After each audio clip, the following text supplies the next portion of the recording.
DGP વિકાસ સહાયને 3 મહિનાનું extension. હજુ 3 મહિના ડીજીપી તરીકે સેવા આપશે. 30 જૂનના રોજ તેમનો કાર્યકાળ પૂરો થતો હોય તેવા 1989ની બેચના આઈપીએસ ઓફિસર છે.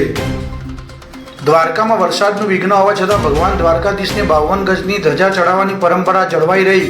મંદિરના પૂજારી પરિવાર અને દેવસ્થાન સમિતિએ ત્વરિત નિર્ણય લઈને ધ્વજારોહણ માટે વૈકલ્પિક જગ્યા પસંદ કરી અને ધ્વજા ચડાવી. સુરત શહેરના મોસ્ટ વોન્ટેડ આરોપીઓ પૈકી ઉધના પોલીસ સ્ટેશનના ખૂનની કોશિશ સાથે રાયોટિંગના ગંભીર ગુનામાં છેલ્લા 28 વર્ષથી નાસ્તા પડતા આરોપીને ઝડપી પાડતી સુરત શહેર ઉધના સર્વેલન્સ ટીમ. વિવાદાસ્પદ નિવેદનો માટે પ્રચલિત તેલંગાણાના ભાજપના ધારાસભ્ય ટી રાજાસિંહનું ભાજપમાંથી રાજીનામું.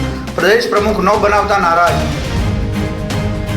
ભારત બ્રહ્મોસથી પણ ઘાતક અને 8000 કિલોમીટરની રેન્જ ધરાવતી K6 હાઇપરસોનિક મિસાઇલનું પરીક્ષણ કરવા માટે તૈયાર. રિપોર્ટ મુજબ ભારત આ મિસાઇલ S-5 ક્લાસની પરમાણુ સબમરીનમાં તૈનાત કરી શકે છે. વિદેશમાં વસતા ભારતીયોએ રેકોર્ડ બ્રેક 11.59 લાખ કરોડ સ્વદેશ મોકલ્યા. 8 વર્ષમાં આંકડો બમણાથી પણ વધુ. દેશના 2 મોટા રાજ્યો ઉત્તર પ્રદેશ અને મહારાષ્ટ્રમાં ભાજપના પ્રદેશ પ્રમુખ નિમાયા બાદ જ રાષ્ટ્રીય પ્રમુખની ચૂંટણી થશે. આરએસએસે ભાજપના હાઈકમાન્ડને સંદેશો મોકલી કહ્યું, સીધા રાષ્ટ્રીય પ્રમુખની નિયુક્તિથી ખોટો સંદેશ જશે.